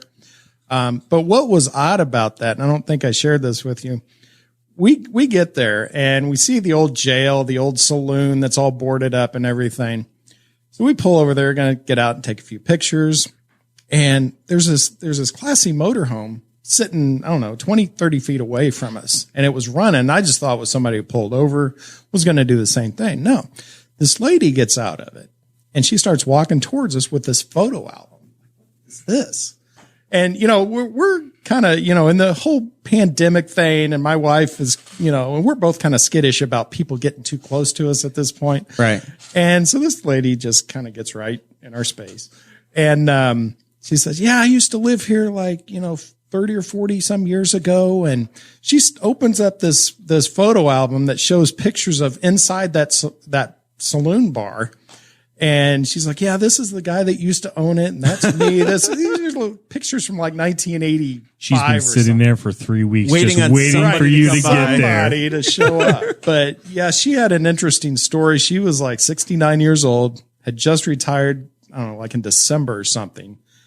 Bought this probably 20-year-old classy motorhome and sold everything and hit the road with her dog. Wow. And so basically she calls the road home now, but it was an interesting encounter for sure. The first time I rolled into that town was in 1996 in 1983 Suncrest Class A motorhome. On a Chevy. That was a West Coast build, but my parents had it was a seafoam green interior. Beautiful, nice. Beautiful vehicle. So yeah, that was the first time I was ever in Scenic was in one of those. Yep. And so we just kind of cruised around town. Weren't really sure where the cemetery was. So we headed, because I know you had mentioned that it was a mile north of town or so. So we headed north out of town. My wife's looking at the maps. Well, I think there's a cemetery up ahead. So we pull in there and, it's just imagine watching Dances with Wolves where it's just nothing but vast prairie land. And then you see this little section that has some trees around it with some fencing. Yeah. That's it. And it was maybe a quarter mile off the road that you turn off of. I sent it over and I said, first of all, he's never going to go there. And second of all, he will never find it, even if he does. I think I gave you a link to something. I'm like, this is a total wild goose chase. Best of luck, Pat. Yep. This will be a good story. So the family stays in the van because obviously I'm thinking it's first thing I'm going to do, I'm going to look to see what's on the ground outside when I open the door here. You're in rattlesnake country. Oh, big time. Because I tell you, that whole area had a feel of I was out in Arizona. You are in the wilderness. Yeah. It is not tame like Indiana. There's shit out there that will kill you. Spiders, snakes, scorpions. It's all out there. Yep. Yeah. And, so I walk up to the gate. The gate has this chain around it. So I'm like, oh shoot, I'm not going to be able to get in. So I kind of look at it. Oh, okay. It's just kind of wrapped around itself. So I undid it, opened the gate, and it was kind of a precarious situation. Just thinking of the rattlesnakes as I'm walking and looking, and what is there? Probably 200 or 300 graves in there, I'm guessing. Yeah. It's not very big. No, but it's big enough to where you still need to look on the ground to see what you might step on. And so that was a bit of a challenge in the 10 minutes or so I was in there. And, so I start walking and boom, there it is. So I saw your grandpa's boot that was on his, tombstone, which was very cool. And you said that's actually his boot. They had it bronze. Yeah, that was cool. Yeah. That was cool. And, so paid my respects, took a picture for Jeremiah, said, everything looks good here. Yep. And back into Rapid City we went. So that was my Scenic South Dakota story. That was probably one of the most memorable things on that trip. It was crazy. And at that time, of the surviving children, most of them were together actually having a family reunion in Arizona right then. So it was crazy. And you were there. You sent the picture to your mom, I think at about the same time. And what was one of the first things she said to you about me? Something about, I hope you. Oh yeah, watch for snakes. Yeah. That was her immediate thing. That was the other thing is we had one of the aunts, one of their children passed away last year, and I was like, I know the grass was cut then, but it is not like here in Newcastle, Zach, where South Mountain Cemetery looks great all the time. This is this is maybe 1 or 2 burials a year kind of a thing. Call somebody ahead, let them know you're coming. Yeah, let them know so that they can get it cut for the twice a year it's going to get mowed. I did not have high hopes for Pat's experience. So it was successful. Yes. I was like, yes. It was wild times. So that's awesome. So yeah, you can go anywhere. Zach, you've taken some big road trips too with the camper. Yeah, we did like a little loop of Michigan. We didn't go up to the Upper Peninsula, but we kind of base camped for a couple of days around Houghton Lake. Actually, in a relative of my wife, they have a little cottage, and so we just camped in the driveway for a couple of days, and then we went and did Silver Lake and then Holland and came back down. And then a couple of years ago, we took our last camper and down to South Carolina and camped we were at a campground on the beach in Edisto Island, which is one of the best pictures I have of any of my campers, sitting there with palm trees and the sun coming through, and it's completely surrounded by sand. And my kids, the whole campsite there was no grass to be grown anywhere there. It was just a big sandbox. And I was like, oh, this is what this is about. It was like and we were, a 15-second walk from the beach. So we've done Gatlinburg a couple of times, and then we do our track camping. But yeah, the trip to South Carolina was fun, and we're kind of looking forward to the next longer trip where we take like a week and a half and go travel around, and a couple days here, a couple days there. And it's nice to have everything you just kind of, once you get set up, you're like, okay, now I've got this settled up, and go find somewhere to go, use it as a base camp or do whatever. So the nicest thing for me is when we're done the end of the night and I'm taking my contacts out and I know exactly where my glasses are, right? Like all of that stuff is just sitting there where I want it. I'm still working on that. We got a new camper last year, and my wife's in charge of the inside. I'm sitting at the outside. I still don't know where half the stuff is. I'm constantly bugging my wife, like, where is this? I'm like, I knew where it was on the last camper, but our last one we kept for like 12 years. So I figured out where everything was on that one. This one, I'm still figuring it out. I say you guys should, at least for the 500 this year, we might have some open spot in my front yard. So it's possible. I've got, so we'll talk about the Indy 500 for a second. Everybody's got their own plan and what they like to do. And I've always done I have an infield parking pass, and we set up a big tailgate in the infield. However, with this year, that's very possible that we could stay at Camp Bremer in the front yard and still get to the infield and get in and park okay. Yeah. Or say the hell with the infield pass. We're not going to have our trailer there because that's going to be out in Park County. Yours is out. I don't have one of those 18-foot models. I got a 29-footer or 31-footer. Well, you might be replacing about a 27-foot Airstream that's usually there. So we might be okay. And then Zach always camps there, but he's in lot 6 or somewhere in that range. Yeah, I'm in lot 6. So I'm in your neighborhood. I'm right off of Auburn. Oh yeah, in that little wooded area. Yeah, back there. I know where you mean. Yep. Yeah, and so we got some trees, and it's around the 500. The creatures of habit are incredible because like our lot, there'll be a line a quarter mile out to 25th Street and then a half mile out 25th. And you're like, we're never going to get our spot. And then you realize everybody in front of you is going to the same spot they've been going to for 20 years. You always get your spot. And you're like, oh, look, there's the tree over there. There's a little scant down in the corner. He's always camped there. And yet we always end up pretty much where we need to be. So I'm hoping let's hope for cool weather this year, but yeah.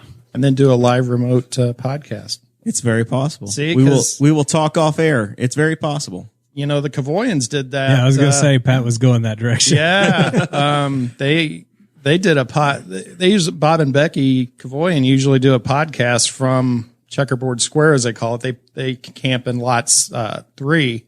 They're on 16th Street on the pavement. And I went over there, I think it was last year, and they were doing a podcast and said, yeah, if you want to bring some friends. So me and a couple that I know that I actually sold a trailer to working one of the shows, they were in lot C, like right down the way from them. And so we got there, and, you know, Bob and Becky said, well, our first guest, we'd like to call it Pat. I'm like, because was that your first podcast? That was. Wow. So this is my second. You're an expert now. Yeah.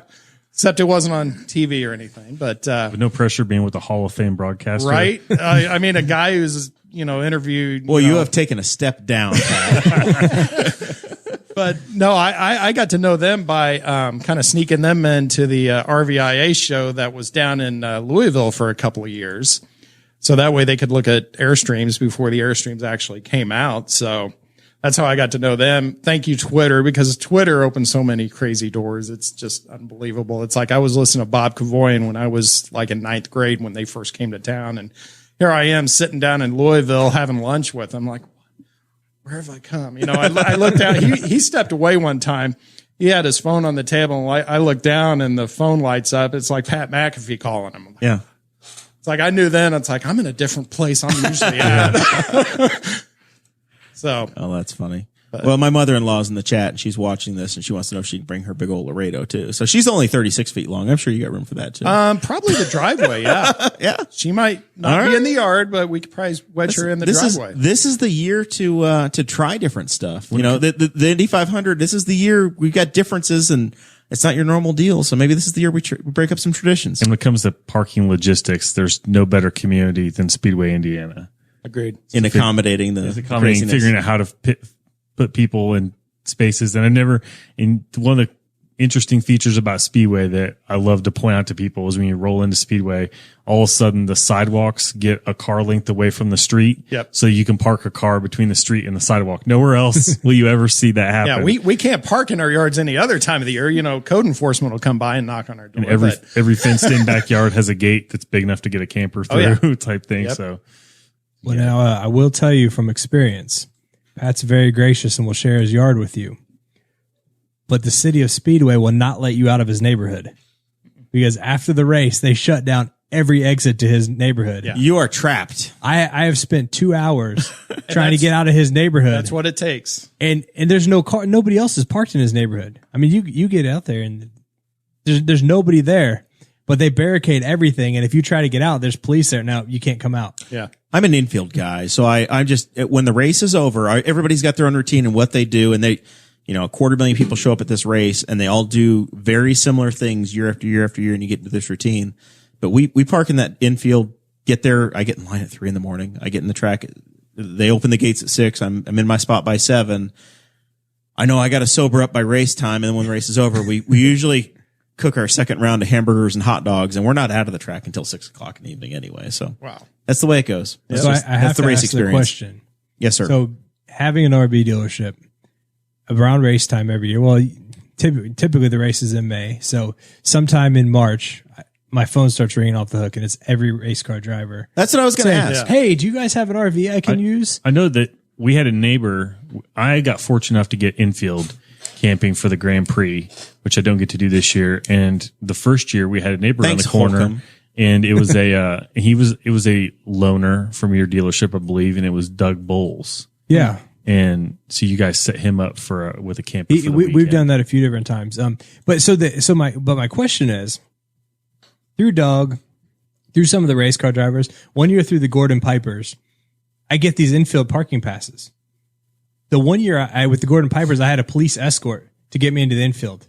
I have not once parked in the infield because you can't get in the infield.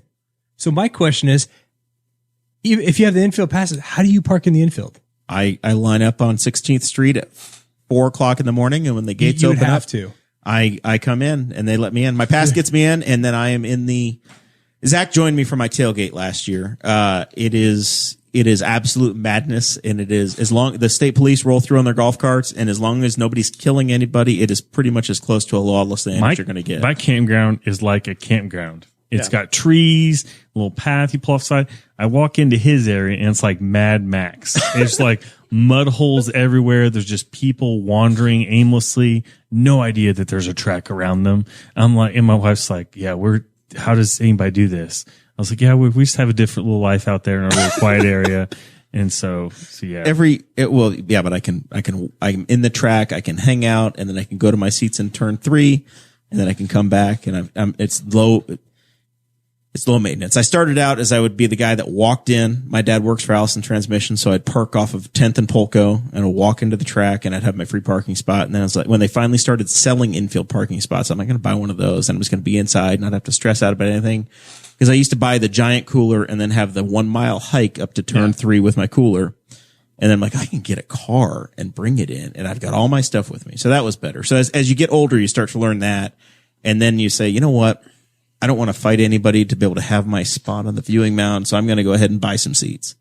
And then the next evolution is going to be, you know what? I have a camper. I don't need this anymore. I've got my seats. I can go out and I can be in Pat's yard or I can be in lot 6 and I can show up in my seats and I'm good to go. And I don't have to fight the infield crowd anymore. I told him the greatest thing about camping at the track is the cannon goes off on race morning and then you go back to bed. Yeah. Cause you're in bed. You never get, you're like, oh, track's open. When the cannon goes off, I've been in traffic. One for an hour and a suggestion, half. one thing I could think of is trying to get in the infield is hide on 16th somewhere, and when a motorcade goes by, just jump on the back of the line. So the one year, Might be your best bet. The one year we were working with the Gordon Pipers, we all met in downtown Indianapolis, and they had a police escort because the Gordon Pipers. Are they still doing that? Every year they're there. Yeah, they're an institution. Historically they've been doing that, right? I know they used to do the Colts games though too, and I don't think they're with the Colts anymore. That's why I was asking. Yeah. So we were set up. We all meet downtown, and they had all the Pipers, and they were going to do this like caravan, and everybody lines up. Police officer in the front, police officer in the back. They had some in the middle at different intersections to wave you through. And right about the time we were turning onto 16th Street, there was literally a police officer runs in the middle of the road. We were about 3 from the back of the caravan. This police officer runs in the middle of the road, starts waving their hands for us to stop right in front of my vehicle. And of course, there goes the rest of the caravan. And there's like 3 of the Gordon Pipers behind us, right? Right. So like one of the Gordon Pipers runs out and it's like screaming at me, like, why did you stop? We lost him. And I'm like, there's a police officer standing in front of my car. I'm not going to run him over, And, so we ended up on 16th Street. This was probably 6 o'clock in the morning, maybe just before 6. Yep. And, we were probably we got to the old Busch Stadium. And to get from one side of Busch Stadium to the other was like 45 minutes. You were trapped. At that point, you were stuck in we the were rush traffic. stuck. Yeah. You aren't even Speedway yet. Right. You're miles away. We ended up sitting for about 2 hours and we had suite passes. We had garage pit passes, all that stuff. I'm like, I want to get there. Yep. Right. I want to go through and do all the fun stuff that we had the ability to do. And, we ended up parking like 2.5 miles away. In front, there's like an old furniture store or something on the side of the road, and they're like $10 to park here. We're like, okay, done. It was like a 30-minute. And all of a sudden you went from the elite to a poor person. Yeah, well, I had that. You That's lost what I'm your saying. status. I had the infield passes. Yeah. But that's what I said. How do you get in there? Because I've had the infield passes other years, and I'm like, forget it. I'm not even going to try. Yeah. You just get in line. Once you get up to the gate, that pass will get you in, but you have to suffer through and just keep pointing at it. Through the line. Yeah. I've just found that you guys talked about parking in yards. If you go on the south side of the track, there's a huge neighborhood there, anywhere from $10 to $20. You can park there. It's like a 15-20 minute walk to the track. Yep. That's what we've done every year since. It's a balance. It is a crazy balance between, and this year will be totally different because they're going to have half of the fans there. Maybe. But it's a wild balance between you can park really close and not have much to walk, or you can park further away and outwalk the traffic and actually be able to get home. Yeah, right. It's a strange world. Especially towing. Like I have to wait. I do not want to try and even. I wait till Georgetown. I can see cars just rolling on Georgetown, which is less now because they've shut down and went in Georgetown. Because if you go too early, you might be able to get out. The traffic's not bad, but you don't know where the state police are going to send you. Right. Because sometimes, like, I want to go east, and they'll send me, and the next thing I know, I'm like, I'm in Avon. Why am I in Avon? And I'm like, and I'm in Avon, and I'm getting 8 miles a gallon. I don't want to get. I want to be going the other way because I want to go home. So yeah, you have to kind of watch. There's it's an odd ballet getting in and out of the track on race day. I think that's why a lot of people who are campers they stay Sunday night and just head out Monday. Well, the tip I got one time that is proven pretty accurate is don't go east and west on race day. Always go north and south. Yep. When I leave the track from the infield, they always send me out 16th Street, and whether you want to or not, you're going to go east on 16th Street to downtown. So you end up back at Methodist Hospital or at Meridian Street, and then you get to make a decision. That's the first time you can actually decide what you want to do, which is fine because I'm actually heading east and it whatever. But that's just the pattern. Pretty much the same set of parkers that hang out in my yard every year, and because I've got the campers, and then I got some people that just drive in on race day to park at my driveway. But friends or they're clients at this point. Friends. They just know, yeah, friends, family. How long have you lived in Speedway? Be 18 years this fall. What's the longest tenured person in your parking in your yard? Oh boy, because that's a whole thing.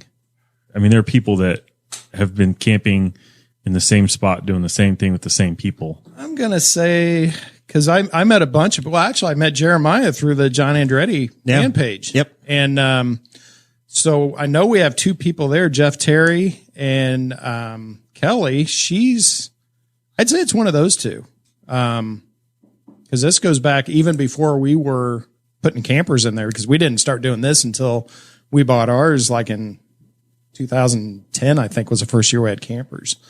And, but yeah, I think it probably goes 2005 or 6 probably when, as far as the longest tenured. I want to say Pat and I met strangely on the internet, just like I met Guffey in a city park, years ago. It's true. I think I met Pat on that message board, probably 2003, 2004. Yeah, it was early 2000s. It's been a minute. Yeah, definitely. And, Jennifer's in the chat and she says that Kelly was your very first client. It was Kelly. Thank you. There you go. That's my wife. But yeah, it's either Kelly or Jeff. Jeff, he comes in from, Hammond. He's basically a nuclear scientist instructor at, Illinois Tech. So we hear some interesting stories from the gang. And usually that's like what I tell everybody that comes in, and they already know, because usually after the race, everybody gets back to the yard. We just sit and talk because they know that they're not going anywhere. Yep. And like I said, usually it clears out in my neck of speedway at about 2 hours after the checkered flag drops. So that's why I tell anybody that comes in, if you want to leave, you're just going to be sitting. So if you want to sit here and sit or stay here and sit, then, and usually we do, we have, gosh, sometimes 15, 20 people just hanging out. You know, we'll have leftovers from the little get together we had Saturday night and cold brews and waters and all that good stuff, and just talk about the race and who got screwed and how the hell did Sato win? Nobody understands. How did Sato win? And thank God Marco didn't win. Oh. All right. Now we're upsetting the fans. All right. This is the time in the show where we start to work into final thoughts and clean up anything that we missed. So we'll go right to left here. We'll start with producer Chris. Anything you got to promote? Anything you got going on? Nope. Just the girlfriend and I are going to do a little getaway on Friday. You need a camper? I do not. We have an Airbnb. So, for just $125 a month, you could have a brand new Salem. Yeah, but I'm going to be attached to that thing for quite a while. And we have other purchases we want to make before that. But yeah, so I'm just going to go to Bloomington, little Nashville for a day or two, and then come back and enjoy the 4th of July. Hopefully at Memorial Park. So if you're there, just holler at me and I'll see if I'm there. Very good. Will we be in overtly patriotic stuff? You're going to be in uniform? No. You're not going to? No, probably not. My plan is... Thank you for your service, by the way. I hate you already. My plan is to actually park at the far end of the soccer field and then put my Tacoma in 4-wheel drive and drive right up that hill at the end of the show so I can just go right on 3. It's an anti-American vehicle to drive. You're supposed to drive in a Chevrolet. It's made in America, baby. Day. Is that a Princeton, Indiana vehicle? Where's that made? I don't know. All I know is made in America. I know mine's made in Texas. I don't know where yours is made. So that's just sad. All right. Anyway, Rusty, thank you for being here, man. Yeah, thanks for having me. It's a good time. What if people want to get hooked up with a camper? How do they find you? Where do they go? What do they do? Well, we're on the east side of Indianapolis. Probably we got a Greenfield address, but we're on I-70 Mount Comfort Road, pretty much halfway between Indy and Greenfield. And we have, like we talked about, we have everything from maybe a $5,000 used trailer up to $500,000 diesel pushers and kind of everything in between. And right now we have about half of what we used to have, but we still have a huge inventory. I mean, I think 250 some units in stock available for sale is probably more than anybody else in the state. So can still probably find something for you. You can still find something. Yeah. You might have to compromise a little bit more, but still something. You guys have a lot of real lights. I noticed that on the way. Yeah. Small trailers. Nice small trailer they have. I would recommend one. Yes. That's it. All right. And Pat, what are we promoting? What do you got? I got not a whole lot. What's the website? smalltrailerenthusiast.com. And what do you guys do over there? I know you've had the opportunity to tour manufacturers. You've done reviews on products. It's just a blog that I started about 9 years ago after, I first got into this, and I just thought, well, you know what? There's like nothing out there that kind of, is a resource for other people, looking for trailers on the smaller end of things. So I just created this website, blog, whatever you want to call it, where I write. We call that stuff. a media empire. If you're in the podcasting world, you talk big. Well, we'll talk about my Google AdSense decline here some other show. But anyway, but yeah, I basically do, if I see a trailer out there I kind of I'll do like a little review on it. But, the big part of the website are the links that I've got posted. And if you go there, It's on a manufacturers tab up at the top. I've got like over 200 links to various manufacturers that, you know, it either helps or hinders your decision making, because then, you know, it's like going into some of these restaurants where it has every type of food on the menu, then you don't know what to eat. But, so yeah, it's mainly just a resource for, kind of like-minded small trailer people, and, check it out. And, I've got my email on there. If you have any questions, feel free to shoot me an email and I'll give you my opinions on whatever you got. Very cool. Zachary. I've got nothing to push. I'll do the same thing I always push. L&K Produce. Their produce stands open. They're doing the honor system after 6:00. I went by there and left with all kinds of beef. You mean you can actually buy a watermelon at 1 a.m. in this town finally? Yeah. Yes, you can. Yes, you can. Absolutely. Yeah. And let's be honest, that's the best social distancing plan ever, because you can go there when nobody's there and get your watermelon, throw your money in the door slot, and You have to make sure you have get the out there. proper And cash. yeah, they had plenty, because I picked up a beef box and said, I'll take 20 pounds of ground beef, and they're like, got it. So I think the beef boxes might be a little backed up, but they've got stuff in there to go buy. So It's good stuff. I enjoy it. We, last weekend, or was it 2 weekends ago, Sarah? I don't remember anymore. We got ourselves an L&K beef box. I looked in the freezer and it looks very full. So it sounds like we're doing very well. I don't know. We have the meats, just like Arby's. yeah. All right. Well, thank you guys very much. I hope everybody enjoyed this. It's a little bit of diversion. You guys are going into Independence Day weekend, and I thought that talking about the RV lifestyle and maybe a change in the COVID world of a different hobby to get into would be something interesting. So thank you very much, Pat and Rusty, for joining us, and producer Chris, as always, for showing up, except for last week, and Zach, thank you for coming in on 42 minutes notice. That's amazing. I tried. Supposed to be back on next Thursday with Dakota, and I don't know what we have planned. We'll figure something out. Thank you for listening to the Boss Hog of Liberty, which is part of the We Are Libertarians Network. I am Chris Spangle, and I am the founder of this network, and I invite you to listen to all of our shows, which you can find at WeAreLibertarians.com or by searching for these in your podcatcher. The flagship show is the We Are Libertarians podcast, where we apply libertarian principles to current events. The Brian Nichols Show is a conversation amongst Republicans, Democrats, Libertarians, Independents, as they talk about what is happening in the news. And we have many other podcasts like The Chris Spangle Show, Upward, The Cost, Raw Audio Politics, Miranda's World, and Tad Talk, which is quite a ride. So check all of these out. Go to WeAreLibertarians.com and you can check out all of our great podcasts. Thanks for listening. Thank you for listening to the We Are Libertarians Network. Get our other shows at WeAreLibertarians.com.